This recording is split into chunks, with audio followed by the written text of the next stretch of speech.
Welcome. My name is Christopher Riopel. I'm the curator of post-1800 paintings here at the National Gallery in London, and it is my pleasure to inaugurate an extraordinary Facebook Live experiment which over the next hour or so will take us literally around the world to look at 5 of the most famous paintings in the world. They are all by the same artist, Vincent van Gogh, and they are all of the same subject, his great sunflower paintings. You see the London painting behind me. These paintings have an extraordinary appeal to the public. People come to our museum and to the 5 museums around the world where you can see versions of the sunflowers in their tens of thousands to look at these works.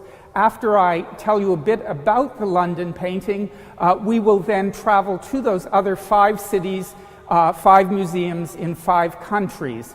They are the home of Van Gogh studies, the Van Gogh Museum in Amsterdam, Holland, then the Neue Pinakothek in Munich, Germany, on to the Philadelphia Museum of Art in the United States, and we will end at the Saiji Togo Memorial Museum of Art in Tokyo. Each one of these museums has sunflowers. They are all subtly different one from the other, and together they tell a remarkable story.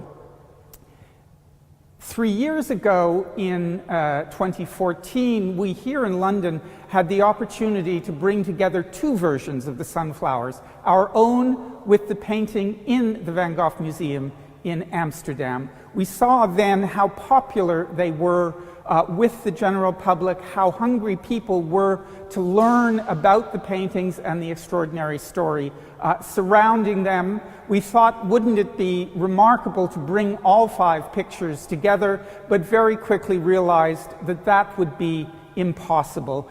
Some are very fragile, all of them indeed are fragile, the distances are great, and museums would be loath to give up these pictures even briefly, so popular are they with their public. So we thought that this might be a good alternative to us travel around the world to see them, and that is what we will do. We are looking here at the London version, which was painted in the summer of 1888, probably in August of that year. Vincent van Gogh, the Dutch artist, had a few months earlier come down to Arles in the south of France, in Provence. There he wanted to set up what he called the Studio of the South, to paint in the brilliant light of the south of France. And he wanted to attract other artists to come and join him there and together to paint in a new way in the brilliant sunshine. Most important, he wanted to bring his friend Paul Gauguin down, to attract him to come and paint with him. And this seems to have been the origin of the 5 pictures we will be looking at today. He began by painting 2 versions, probably our version and the painting now in Munich, to decorate the bedroom of Paul Gauguin that Gauguin would use when he arrived in Arles. The paintings would be waiting there as a kind of welcome for him. They would also be a symbol of Vincent's own relationship to Gauguin. He told him that he would follow Gauguin's direction in inventing a new style of painting, and what better symbol of that following the leader than the sunflower, which follows the path of the sun across the sky.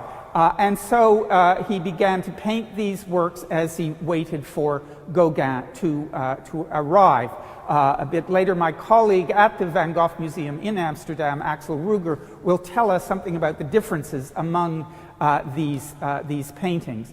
But when Gauguin finally arrived and finally saw these pictures, including the London picture, he realized right away, it seems to us, that here Vincent, the sometimes difficult Dutchman, the endlessly enthusiastic Dutchman, had found his great topic.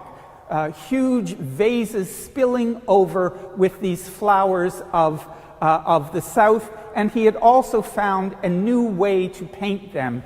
In the case of the London picture, with all kinds of yellows dancing across the canvas, with only very few touches of other color. For example, he signs the vase in which the sunflowers stand with Vincent in bright blue, standing in very strong contrast to the yellow of the flowers. You will see that in the two of the versions, in Munich and in Philadelphia, he has painted the background a pale blue as well. So he's always making changes as he goes through, but as Gauguin recognized, and as others would come to recognize, this symbol of life, of sunshine, of brilliant color would come to represent the zenith of Van Gogh's creativity at this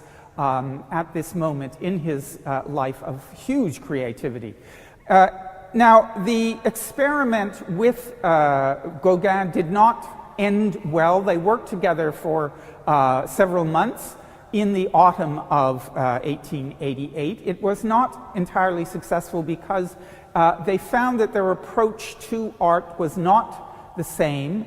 Gauguin veering more towards abstraction, simplification of form. Van Gogh always wanting to stick with the motif in front of him and to capture life exactly as it was. And at Christmas of 1888, they broke. They had a feud. Gauguin stomped off. Van Gogh had what we would call a nervous breakdown, cut off part of his ear, was admitted to hospital. Early in 1889, however, having recovered, he began to paint this motif again, not least because Gauguin, now back in Paris, Gauguin realized that this was his friend's great theme, and asked him to paint a version to send to him that he would keep as a memorial of his work. And the painting we will be looking at in Amsterdam almost certainly was one of those replicas now done early in 1889. The 5 paintings done in these 2 sessions of high creativity are, as I say, all closely related one to the other, but in each case, Vincent is slightly rethinking what he is doing, changing the number of blooms in the vase in some case, showing the flowers in different states of preservation. Some are more faded than others, some are in their full richness of their bloom. But Gauguin's realization that this was Van Gogh's great subject began to spread after the death of Van Gogh. At his death, he was virtually unknown, but remarkably quickly his fame began to spread across Europe, and then in America, and then around the world. And it is, of course, very interesting how the London picture came to the National Gallery. It came in the early 1920s when the gallery received money from the great industrialist Samuel Courtauld to buy modern pictures for the nation. Right away, there was a decision made that Van Gogh had to be included in any collection of modern painting. So literally in less than 30 years, that he was central to modern art was already an established truism. At first, the Courtauld Fund and the trustees of the National Gallery acquired one of Vincent's great portraits, that of the postmaster Roulin, done at the same time as the sunflowers, an incredibly vivid picture which is now in the Museum of Modern Art in New York. But after a few months, the trustees of the National Gallery returned to the family of Vincent van Gogh, from whom they had bought the picture, to say, no, we're the National Gallery. For us, we have to have one of his most important works. We have to have a sunflowers. And so the great portrait of the Postmaster Roulin was returned, and this sunflowers came instead. If only we had kept both of them, it would have been wonderful. But this is very important in telling us that already by the early 1920s, the fame of the sunflowers had spread around the world, and even in London, which was always rather resistant to modern art, it was a struggle to get modern paintings into this collection in some cases. Already the trustees were convinced that the highest statement of Van Gogh's art lay in these pictures of sunflowers in their vase, and that if we were to have a Van Gogh, this was what we must have. It came then. Over the years, happily, we have been able to assemble a larger collection of that with some of marvelous pictures from every stage of his relatively brief career, but it is and remains always the sunflowers at the head of that display of Van Gogh's works.